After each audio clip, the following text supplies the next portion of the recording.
तो बच्चों आज कक्षा 8 की जो हिंदी की किताब है उसका 5वां चैप्टर है कबीर के दोहे। तो इसके बारे में इन दोहों को मैं आज आप लोगों को पढ़ाने वाला हूँ। ध्यान से आप लोग पढ़िए और सुनिए। पहला दोहा है कि साँच बराबर तप नहीं, झूठ बराबर पाप। इससे पहले दोहे के बारे में बता दूँ। दोहा दोहा कविता का एक रूप है जिसमें 4 चरण होते हैं। जैसे ये देखिए, साँच बराबर तप नहीं, पहला दोहा देखिए। इसमें साँच बराबर तप नहीं, ये एक चरण हुआ। झूठ बराबर पाप, ये दूसरा। जाके हृदय साँचे, ये तीसरा। ता हृदय गुरु आप, चौथा।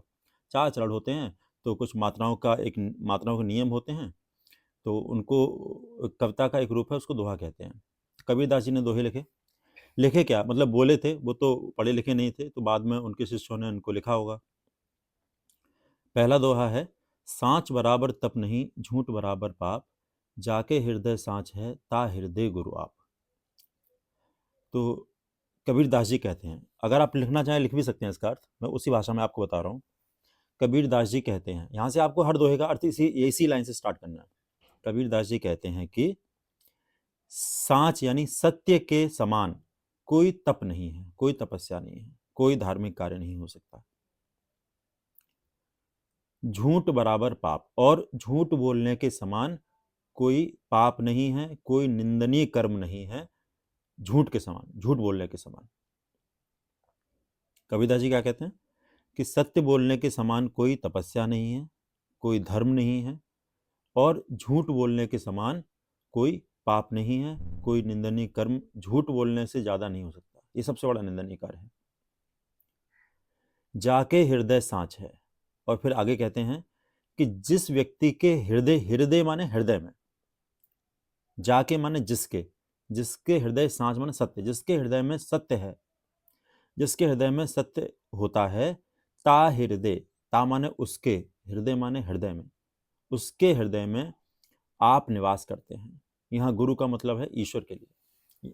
उसके हृदय में ईश्वर निवास करते हैं। जिसके हृदय में सत्य होता है, उसके हृदय में ईश्वर निवास करते हैं। तो इस दोहे में कबीरदास जी ने सत्य के महत्व के बारे में बताया है। क्लियर है बात? बहुत इजी है, ज़्यादा मुश्किल है नहीं है।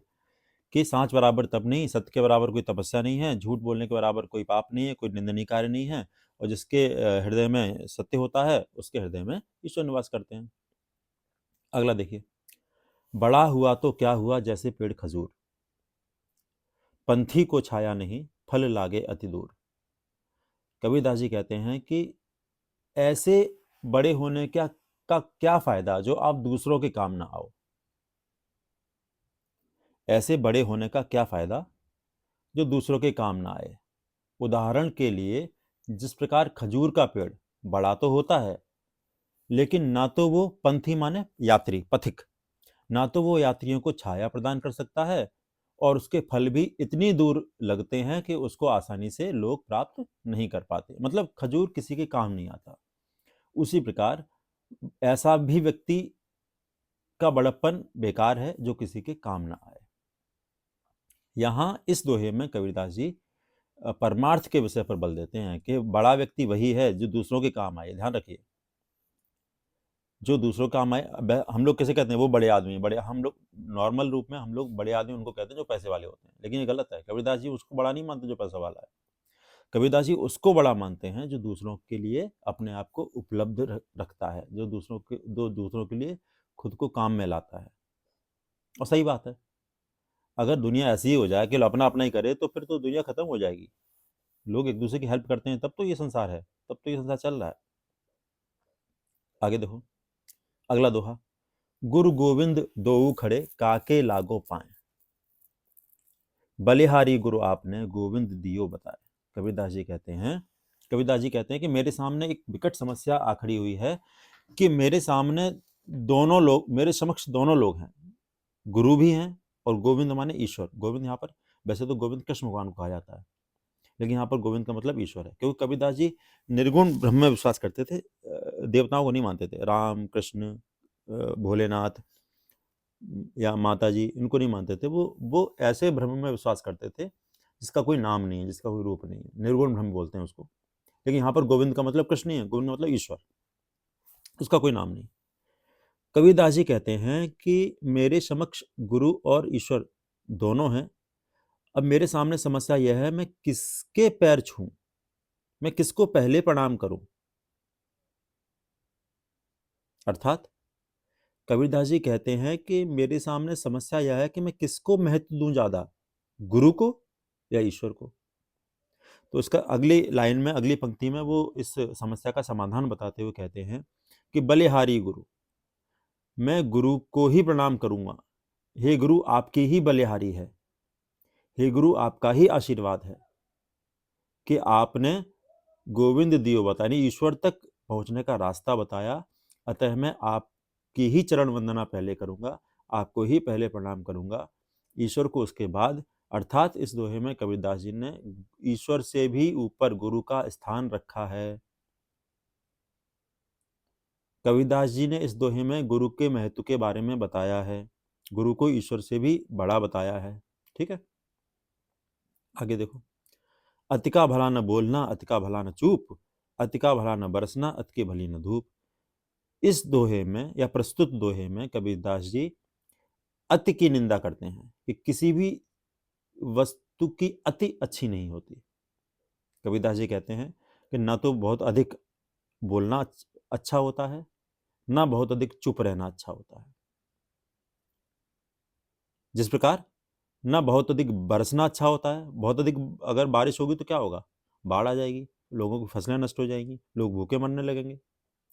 अति की भली ना धूप, और अगर बहुत ज्यादा धूप हो जाए, अति की धूप हो जाए तो सूखा पड़ जाएगा, तो भी फसल नहीं होगी, तो भी लोग भूखे मरने लगेंगे। तो दोनों ही स्थितियां अच्छी नहीं है। उसी प्रकार ना बहुत ज्यादा बोलना अच्छा होता है, ना बहुत ज्यादा चुप रहना। और बहुत ज्यादा बोलने से क्या नुकसान होते हैं, जब हम ज्यादा बोलेंगे तो ये इस बात की गारंटी है कि कुछ ना कुछ गलत मुंह से निकलेगा, और जब गलत मुंह से निकलेगा तो लोगों को खराब लगेगा, खराब लगेगा तो दुश्मनी बढ़ेगी। हर समय नहीं बोलते रहना चाहिए। अगर दूसरी बात, ज्यादा बोलोगे तो आपके शब्दों की वैल्यू कम हो जाएगी। एक शब्दों की वैल्यू होती है, शब्दों का वजन होता है। जो कम बोलते हैं उनके शब्दों का वजन ज्यादा होता है। एक नुकसान ये भी है कि ज्यादा बोलोगे तो तुम्हारा तुम्हारे बारे में सबको पता चल जाएगा, तुम किस प्रकार के व्यक्ति हो। चुप रहने वाले की का व्यक्तित्व ज्यादा अच्छा माना जाता है अधिक बोलने वाले व्यक्ति से। इसी प्रकार अति का भला न चुप, और बहुत चुप रहोगे तो भी अच्छी बात नहीं है। चुप रहोगे तो भाषा का मतलब ही क्या हुआ, क्यों बोलना सीखते हैं हम लोग। अपनी भावनाओं को व्यक्त करना तो सभी को आना चाहिए, सही समय पर बोलना है। कुल मिला के बात यह है। तो कबीरदास जी ने इस दोहे में अति की निंदा की है, किसी भी चीज की अति अच्छी नहीं होती। आगे देखिए। ऐसी बानी बोलिए मन का आपा खोए, औरन को शीतल करे आपहु शीतल होए। अभी देखो, शीतल शुद्ध शब्द क्या होता है, शीतल, लेकिन उन्होंने शीतल लिखा, क्यों, उस समय की भाषा ऐसी थी। मैंने फिर कहा, पढ़े लिखे नहीं थे कबीरदास जी, तो आपको भाषा संबंधी अशुद्धियां तो मिलेंगी इसमें, लेकिन आप भाव पर ध्यान दीजिए। कबीरदास जी इस दोहे में वाणी के महत्व के बारे में बताते हैं कि हमारी वाणी ऐसी होनी चाहिए। उन्होंने क्या लिखा, वाणी, शुद्ध शब्द क्या है, वाणी। हमारी वाणी ऐसी होनी चाहिए कि मन का आपा खोए। हमारी वाणी ऐसी होनी चाहिए कि मन का आपा खोए, यानी दूसरे इस पर मोहित हो जाएं। इसका एक अर्थ ये है। दूसरा अर्थ आपा का मतलब यह है घमंड। हमारी वाणी ऐसी होनी चाहिए जिसमें घमंड लेश मात्र भी ना हो, गर्वोक्ति ना हो। हमें अपने मन का घमंड छोड़कर अपनी वाणी का उपयोग करना चाहिए। विनम्रता होनी चाहिए हमारी वाणी में। क्या होनी चाहिए, कबीरदास जी कहते हैं हमारी वाणी ऐसी होनी चाहिए जिसमें विनम्रता हो, मन का आपा खोए। इसका दूसरा अर्थ यह है कि मन का आपा खोए माने ये सबके मन को भाने वाली हो, सबके मन को भाने वाली हो। औरन को शीतल करे आपो शीतल होए। और कबीरदास जी कहते हैं कि वाणी ऐसी होनी चाहिए जो दूसरों को शीतलता प्रदान करे। अब शीतलता माना होता है ठंडापन। तो वाणी से मतलब दूसरों ठंडा कर दे, ये मतलब है, नहीं, इसका मतलब ये नहीं है कि ठंडा कर दे। औरन को शीतल करे माने औरों को सुख प्रदान करने वाली वाणी होनी चाहिए। वाणी ऐसी ना हो जो दूसरों को कष्ट पहुंचाए। आपने देखा होगा, हथियारों से भी ज्यादा कष्ट पहुंचाती है वाणी। अगर हम गलत बोलते हैं, लोगों के घाव भर जाते हैं, लेकिन वाणी, लोग शब्द याद रखते हैं कि उन्होंने ऐसा कहा था, उन्होंने ऐसा कहा था, उन्होंने ऐसा कहा था। तो वाणी का हमें दुरुपयोग नहीं करना है, वाणी के महत्व को समझो।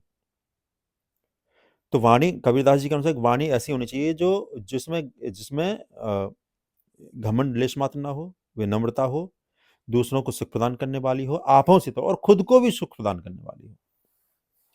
वाणी खुद को सुख कैसे प्रदान करती है? आपों शीतल। आपो माने खुद को कैसे सुख प्रदान करेगी? आपने देखा होगा कि जब हम किसी से गलत बोलते हैं तो हमें भी बाद में कष्ट होता ही है ना कि यार मैं गलत बोला उसके लिए, तो दुख प्रदान किया तुम्हारी वाणी ने। तो हमारी वाणी ऐसी होनी चाहिए जिसमें हमें प्रायश्चित करने का अवसर ना मिले, हमें ये ना बाद में सोचना पड़े कि हमने उससे गलत कहा, इसी यही तो दुख है। तो कबीरदास जी कहते हैं कि हमारी वाणी ऐसी होनी चाहिए जो दूसरों को सुख प्रदान करने वाली हो और खुद को भी सुख प्रदान करने वाली हो। आगे देखिए, निंदक नियरे राखिए आंगन कुटी छबाए, बिन पानी साबुन बिना निर्मल करे सुभाए। बड़ा अच्छा दोहा है ये और बहुत ही ज़्यादा इम्पोर्टेंट है हम लोग की लाइफ में। कबीरदास जी कहते हैं कि जो आलोचना करने वाले लोग हैं, आलोचना माने जो हमारी निंदा करने वाले लोग हैं, जो हमारी बुराई करने वाले लोग हैं, उनको नियरे राखिए, उनको नज़दीक में रखना चाहिए। अब देखो यहाँ पे गौर करने वाली बात ये, अंग्रेजी में भी पास को नियर कहते हैं और यहाँ इन्होंने नियर, इसका मतलब अंग्रेजी जानते थे क्या? नहीं। आपको बहुत सारे शब्द ऐसे मिल जाएंगे जो हिंदी अंग्रेजी में सेम सेम मतलब बोले जाते हैं। ऐसा क्यों है? ऐसा इसलिए है क्योंकि सब भाषाओं का ओरिजिन एक ही जगह से हुआ है। ये आपको संयोग लग रहा है कि माँ, हिंदी में माँ बोलते हैं, अंग्रेजी में भी मदर बोलते हैं, मतलब माँ से स्टार्टिंग तो है ही ना।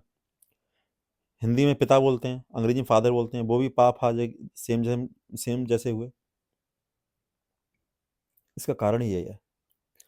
तो कबीरदास जी कहते हैं कि आलोचना करने वाले व्यक्ति को, बुराई करने वाले व्यक्ति को, निंदा करने वाले व्यक्ति को हमें अपने नज़दीक रखना चाहिए, हमें अपने पास रखना चाहिए। आंगन कुटी छावे, आंगन में उसकी कुटिया बना के, उस समय बिल्डिंग तो होती नहीं थी, कुटिया होती थी, तो उन्होंने कुटिया लिख दिया। क्या अपने हो सके तो उसके लिए आंगन में घर बनवा दो। कुटी छवाए, छवाए माने कुटिया को बनाने को छवाना कहते हैं, छप्पर पड़ता है ना उस पे, इसलिए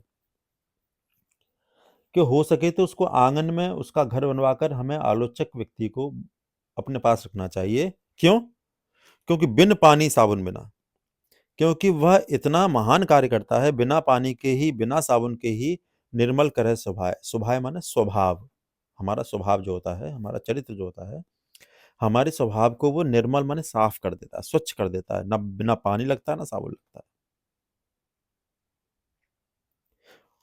रियल लाइफ में क्या होता है? रियल लाइफ में होता है कि अगर अगर बुराई कर दी किसी ने तो वो तो उसका पहले सबसे बड़ा शत्रु तो वही हो जाएगा। लोग आलोचना नहीं स्वीकार कर पाते, लोग अपनी बुराई नहीं सुन पाते। कबीरदास जी यही कहते हैं कि अपनी बुराई करने वाले को तो और सम्मान करो भाई। तुम्हारे मुँह पे तुम्हारी बड़ाई करने वाले तो बहुत मिल जाएँगे, चापलूसी कहते हैं उसको। लेकिन तुम्हारे मुँह पे कोई तुम्हारी कमियाँ बताए, तो ये बड़ी बात है। उसकी बुराई नहीं माननी, और फिर कोई कमी बता रहा है तो कुछ ना कुछ तो सच्चाई होगी ना उसमें। और जो वास्तव में निंदा करता है वो पीछे करता है, सामने नहीं करता। सामने करने वाला व्यक्ति वास्तव में हितैषी होगा, पीछे बात करने वाला व्यक्ति गलत होता है। उसको उसके बारे में नहीं कह रहे, कबीरदास जी कह रहे हैं जो सामने से हमारी बुराई करता है ना, सामने से हमारी कमियाँ बताता है, उसका हमें सम्मान करना चाहिए, उसको हमें अपने पास रखना चाहिए, क्योंकि वह बिना पानी के, बिना साबुन के हमारे स्वभाव को स्वच्छ कर देता है। ठीक है? आगे देखिए, साधु ऐसा चाहिए जैसा सूप सुभाए, सार सार को, साधु ऐसा चाहिए, साधु ऐसा चाहिए जैसा सूप सुभाए, सार सार को गहे रहे थोथा दे उड़ाए। कबीरदास जी कहते हैं कि व्यक्ति को ऐसा होना चाहिए जैसा सूप होता है। सूप जानते हो? सूप एक प्रकार का, इस तरीके का, एक गांव में यूज होता है,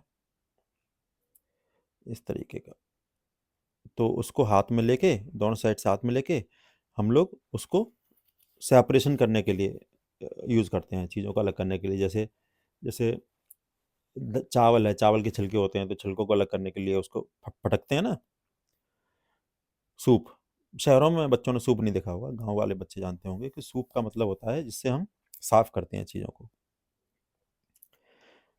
तो सूप से जब हम साफ करते हैं तो अच्छी चीज़ें तो उसी में रहती हैं और फालतू चीज़ें, बेकार चीज़ें, जो मिलावटें हैं वो बाहर निकल जाती हैं। तो वही कह रहे हैं कि व्यक्ति को सूप से सीखना चाहिए, व्यक्ति को ऐसा होना चाहिए जैसा सूप होता है, सूप का स्वभाव होता है। कैसा स्वभाव होता है? सार सार गुहेर है। जो काम का है उसको तो वो लेता रहता है, थोथा दे उड़ा, और जो काम का नहीं है, जो बेकार है, उसको वो उड़ा देता है, फेंक देता है। उसी प्रकार हम सभी को ऐसा होना चाहिए कि हम अच्छी बातों को तो ग्रहण करें, और खराब बातों को हम ग्रहण ही ना करें, उसको उड़ा दें, उसको फेंक दें, उसको अपने अंदर प्रवेश ही ना होने दें। सकारात्मक बातों को प्रवेश करने दें, नकारात्मक बातों को प्रवेश ही ना करने दें। देखो, हम सब समाज में रहते हैं, तुम लोग बच्चों में रहते हो, हम बड़े लोग बड़े लोगों के साथ रहते हैं, तो हर तरीके के व्यक्ति मिलते हैं हमको। कोई हमेशा नेगेटिव ही बोलता रहेगा, तो क्या करोगे? कोई गलत बात ही करता रहेगा, तो सुनो ही मत। सुनो तो इग्नोर कर दो। तो इग्नोर करने के इंपॉर्टेंस को बता रहे हैं कबीरदास जी, कि हमें गलत बातों को छोड़ देना चाहिए, सुनना ही नहीं चाहिए। हमारा स्वभाव कैसा होना चाहिए? सूप के समान होना चाहिए। जो मैं बता रहा हूँ, इन सब में से इंपॉर्टेंट लाइन आप नोट करके इनका भावार्थ भी ले सकते हैं, वरना मैं एक अगली वीडियो में लिख के भी डाल दूंगा। अंतिम देखो, कबीरा मन पंछी भया, भावे तहवा जाए, जो जैसी संगति करे सो तैसा फल पाए। ये भी बड़ा इंपॉर्टेंट है, तुम बच्चों के लिए बहुत ही ज्यादा जरूरी है, हालांकि सभी के लिए है। कबीरदास जी कहते हैं कि मन जो है वो पंछी के समान होता है। मन जो है पंछी के समान होता है। जहां उसको, पंछी कहाँ जाता है? जहां उसको अच्छा लगे वहां चला जाता है। कोई मंजिल होती है? नहीं होती। जहां उसको दाना मिला चुग लिया, घूम रहा है अपने आराम से। वैसे ही मन है। मन जो है पंछी के समान होता है, पक्षी के समान होता है। भाव है, जहां उसको अच्छा लगे, तहवा जा, वहीं पर वो चला जाता है। भावे तहवा जाए, जहां उसको अच्छा लगता है, तहवा माने वहीं पर वो चला जाता है। जो जैसी संगत करे। और कबीरदास जी कहते हैं कि जो व्यक्ति जिस प्रकार की संगति करता है, जिस प्रकार के उसके मित्र होते हैं, जिस प्रकार के लोगों के साथ वो उठता बैठता है, सो तैसा वह व्यक्ति वैसा ही बन जाता है, वैसा ही उसको परिणाम मिलता है, वैसा ही उसको फल की प्राप्ति होती है।